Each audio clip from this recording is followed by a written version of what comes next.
khristan ni bisingtui joto takub rokno ani hamjakma tei chabai yaparo ke tini sing kaitoni kokthai srunglainani jora mankaba phaidi sing haini hai haino srunglaiyani bwkhak thanglaiyana tinini wansokjaknai wngkha kwbwi khristan rokni tongmwng kwbwi khristan rokni tongmwng bahai wngno abo जों tini wansoknai laibano phaidi जों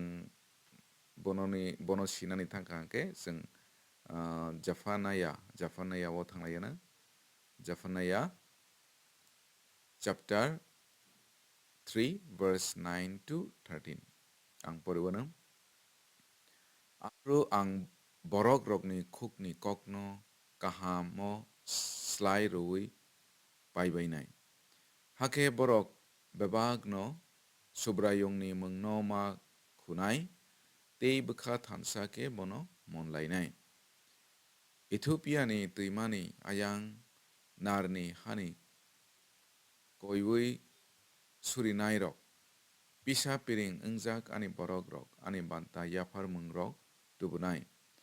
salo nung ano chaya ke kebengwi basa kha khwnui lasima sungsa ungna nanglak tamni hunba ang apro norokni bisingni beba kungchuknai tai thamsi kutung rokno norbainai tei ani hathai katharo kungchuknai tonglak tamni hunba ang norokni bisingo borok kwchang tei koinene rokno klangnai borok subrayongni mungwi katimung naituknai Israel rokni bere tongruknai borok rok chaya khlaiglak tei tatalbo saglak borok bandina bo naiglak borok chawi kwchang khe rokonai borokno khoroksa phano sikri sokro khlaiglak o olengba poreman bisingtui kaitor jono kwtal khe hamari khlaitong ke sing oro nugo asai kwtal ungjak borok rokni tongmung oro kaitorno subraino bwkha slaijak bwkha bai kaitorno borok mono naino tomaisa aro hai hnui sawo apro ang borok rokni khukni kokno kahamo slai roi paibainai hake borok bebagno subrayongni mungno makhunai tei bwkha thansa ke bono monlainai oro जों baike borok bwkha slaijak borok kaitor borokni bwkhao borokni wansok mungo tei borokni bukhugo kwtal khe tmanai kwthar khukbai kaitorno lopnai ge kwbwi khe asai kwtal ungjak borok toma puila kaitorno bwkha kwbwi bai bwkha poriskar bai kuphur bwkha bai borok kaitorno lopnai kaitorni mungno nanai oro bwkha kwbwi bai hnui sa bwkha kwbwi bai borok kaitorno monnai ke जों kaitorno lobani kaitorno monani tei kaitorni samung khlaibani जों bwkha kuphur wngnani nam ge Jisu Christo जोंनो muthangmani bagwi जोंनो phiyogani bagwi bo bak no khlaibai khe ge omo haino जोंबो हायनो bwkha bono monani bagwi bwkha slaijak wngnani nangnai ge kothoma kahamni bisingtwi sini bwkha slaijak rakha ge tabo जों bwkha slaijak hangke bono जों kwbwi bai bwkha kwbwi bai bono जों monwi manano ge puila swkang kwbwi khe asai kwtal ungjak borok rokni tongmung omo hai borok kaitorno ba subrai no bukha katal bai ke borok ai mane seba khlainai yakeba kok bai ke monai je borok kwbwi ke asai katal ungjak borok bo subrai no bukha kwbwi bai ke ba bukha slaijak bukha bai bo monai जों 2 Corinthians chapter 5 verse 17 no naikhe nugo aro tamaisa जों jotono katal engkha जों katal engkha ke katal engkha mane nang Kristo जोंनो katal khlaikha sini kesam amori thangkha tabo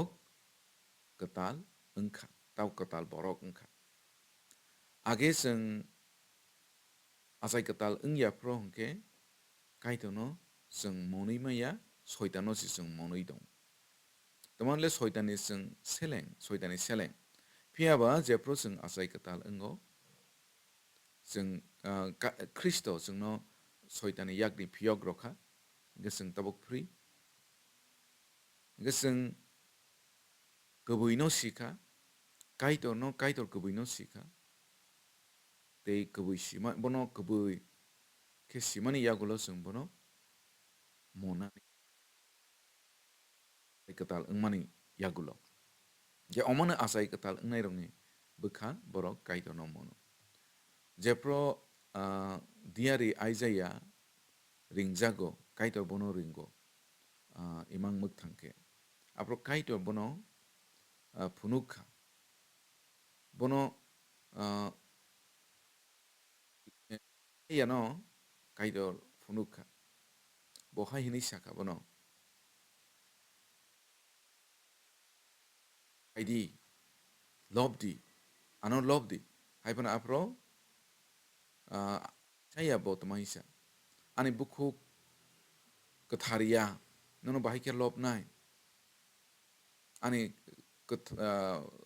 sumso khuksi bai nono bahai ke lob nai piaba apro suari bono kok ki phili hai hini saka nini hamyarok no bebag suwi robaikha nini hamyarok no tlang thang baikha nini sumsok rok nakarjak baikha tabuk nang bui bukuk bai kathar bukuk bai lobsidi nei sao ke chung bono nirok naini mono Jisaiah chapter 6 verse 1 to 7 jora pore khangke nirok nugan e kabang ma borok hai nei wan sogo jisuno ring khangke no mutangjak nai hai bagai borok girjao thango yasku sungui subrai jisu no ringo or kaito no ringo tomon himale hakeno mutangjak nai hnei borok wan sogo okay kabang ma haikeno phurungo tabok Roman chapter 10 verse 13 15 aro samani hai je borok ani mungo ring nai borok mutangjak nai nei samano borok piaba जों bono kaham ke pore thai verse 14 no bung pore thai 14 no tumaisa aro hai hinai sawo bahai ke ano poito khlaya borok bahai ke ano ring manai enga ano poito khlaya borok bahai ke bo khnaya borok bahai ke bo ano poito khlai manai ani kok no khnaya bo bahai ke poito khlai manai ke borok no kok pirnai sikre ke borok bahai ke khnanai ke borok rus ro hojagya ke borok bahai ke kaitani kok no pirnai nei chungdu ge taman kok pirnai tongna nangnai bo kaitani ro hojak ngani nangnai ge kok pir mano khana kha ke si poito khlainai poito khlai kha ke si bono ring manai u koksi sau ke haino kaitoni mungno ring kha ke no mutangjak nai oboya gubui no si siwani nangnai jepro sini bukha katal ungu apro chung kaitono tomanai monui mano bono lobui mano chini bukha bai chung o lob mani monani chung o samangno chung khlai mano okay puila sekang asai katal ungjak borok ni tongmung ka bo bukha bai bukha kupur bai kabui bai bo kaitono lobnai kaitono monnai ge number 2 unke जे borok kwbwi ke asai katal ungjak borok kaitoni thani yafarmungno tobonai bwkhabai borok kaitono yafarnai verse 10 o ukok sao verse 10 o haini hai poralaipinai chini text Ethiopia ni tuimani yayang narni hani koiwi surinai rok pisa piring ungjak ani borok rok ani banta yafarmung rok no tubunai ges Ethiopia engka Israel rok bai belai khana hacha haibana borok Ethiopia ni borok rok kaitono sininai kaitono manjak borok rok hasal ni phana borok kaitono kaitono yafarnani bagui yafarmung dobonai ga omohaino जों kwbwi ke asai katal ungjak rok borok kaitono yafarnai siu जों kaitono rothai kaitoni kaitono rothai Ngir puila skang जों tmano kaitono rothai puila skang sakno si kaitono rothai Hebrew chapter 12 verse 1 o sao Hebrew chapter 12 verse 1 ar Hebrew chapter 12 verse 1 jadi porlayana chini kok hunke chini yaksi yagrawo borok kwbang marok no poitoni saki tongo hake phaidi जों ज' to pojano tei belai ke kusungui tongnai sumsokno kibiwi klangano hake phaidi chini bwskango khasikna tongma joratui khasik layano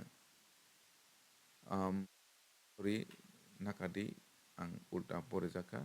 Romans chapter 12 singnai Romans chapter 12 verse 1 singnai Romans chapter 12 verse 1 abo baino takugrok kaitor chungno belai ke maya chawi tongma bai ang norok no okok sajawo kaitoni thani puntok ratharui yafarma hai norok kwthangui no sakno kaitoni thani yafardi bini yago yafarjakna tui ke phia bobai hamjakna tui sakno yafardi omose soini surimung omo haike se norok surithai ingke singorot tmanuk kaitor no sakno yafargradi sakno sing yafarthai omose kwbwi ke surimani gpuilas kang sing khristan kwbwi asai katal ungjak bo sakno kaiton thani yafarthai gejepro kaitono sing yafaro kaitor belai ke khatungnai jepro sing oro willingly mane sakni muchung tuino yafadi ge kaitor obo hai yafarmungno tongthok jago tei 2 Corinthians chapter 8 verse 12 o जों naikhe nugo kaitor khabai khukbai khakwarkhe khabai hajagui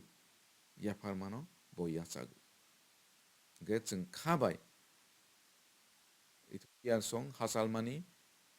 borok kaitono manui yafarnani toipai ge जोंबो omhaino builaskang जों kaitono sakno yafarnangnai bonipore जों bebagno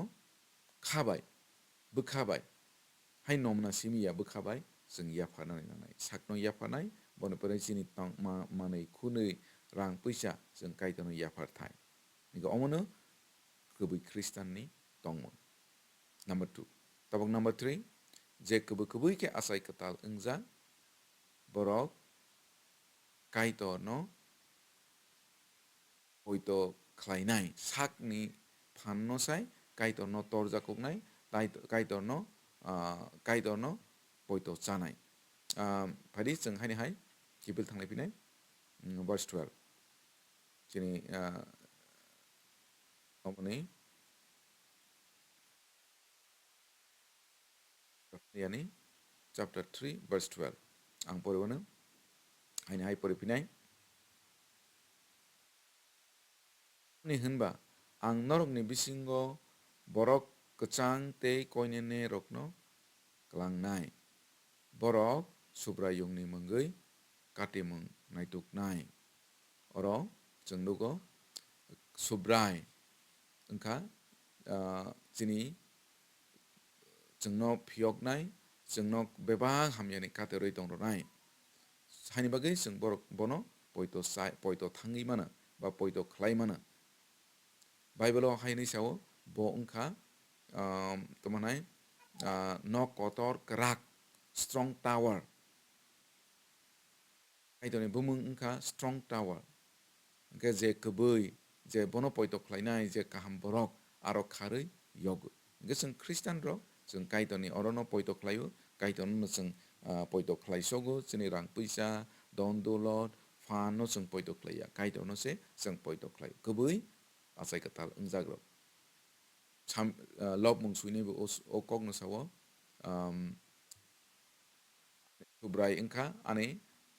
ani holong de ani fortress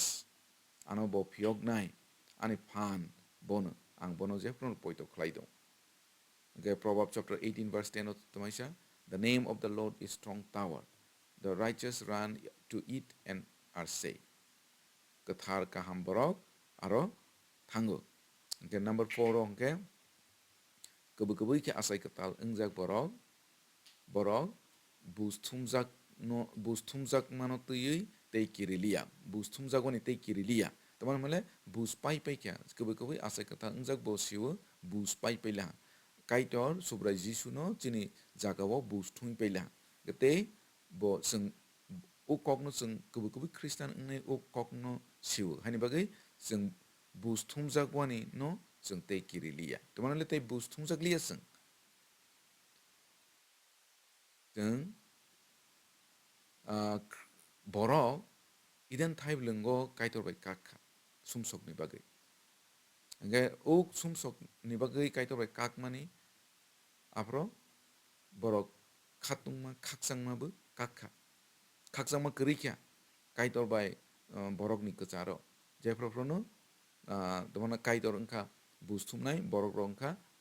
busthumjaknai sumsok hani bagai kaitor bai borok ni kcharo tei khaksangma krikya hani bagai borok rok je proprono busthumjagwan no borok ni bwkhao borok ni wansuk mungo je prono kiriwi tongo haifano जों jepro jisu christo calvary cross thikya bo chini bagai thikya chini bagai bo busthumjaka angke adam ni jorao je khaksangma kaitor bai kakmani abo haini hai jura rojak phikya hani bagai ukok no जों sima bai tei kiriya kwbwi khristan bo ukok no tui tei kiriya bible haini sawo sumsok rokni khaksangma kwrwi sumsok borokni khaksangma kwrwi Isaiah 57 verse 21 also phiaba tabuk जों khaksangui tongui mano tomon male jisu christo जोंनो khaksang rokha chini bagui bo calvary cross o thima bai जों khaksangui mano tabuk hani bagui जों kwbwi ke khaksangui tongui mano je borok kwbwi ke asai katal ungjak bo jeba condition phanangtong bo khaksangui tongui mano tomoni male jisu christo ani jagao thikya tei ang lenglawi mankha ang tei busthumjakliya ingka phaidi जों hai verse 13 na lifinai ang 13 no porinai Israel rokni bere tong ruknai borok rok chaya khlai glak tei tatal bo saglak borok bandi na bo naiglak borok chawi kachang khe rokonai borok no khoroksa phano sikri sokro khlaiglak borok no khoroksa phano sikri malia nijo tomoni male जों tei kiriliya okay kwbwi ke asai katal ungjak rokni tongmung haini hai number 1 okay borok bwkha katal bai kaitono surinai kaitono monai tomoni male borok katal ungkha kwchang thangui katal ungkha okay secondly kwbwi ke asai katal ungjak borok kaitoni thani yafar mung tobonai je phajagani phanangtong borok yafar mung tobonai okay number 3 onke kwbwi asai katal ungjak borok kaitono kaisa no bisas janai puisa don dulot no ya phiaba kaitono borok bisas janai number 4 onke kwbwi ke asai katal ungjak borok bo busthumjakwani tei kiriliya tomoni male busthumjak paikha jisuno Jisu chini bodlawo busthumjaka haini bagai jaitung busthumjakliya bono kwbwi khe achai kwtal ungjak srai khe siwo haini bagai busthumjagoni no tei kiriliya ge obono achai kwtal ungjak kwbwi achai kwtal ungjak rokni kha ba borokni tongmwng nirok khnai tongnai rok uansogui naimano porikha khlaimano compare khlaimano chanai naimano o je jeng 4ta point samabai abo haini ni bwkhao tong hingkhe nung kwbwi no achai kwtal wngkha phiaba nini thani kiriman tongkho ang busthumjagoni se kiri tongkho kokni kokrom di ge obo achai kwtal wngya kho tomoni himale busthumani samung paikha tebo busthumliya je achai kwtal wngya rok no si bo busthumnai hingkhe aswk ni tini chwng jotono no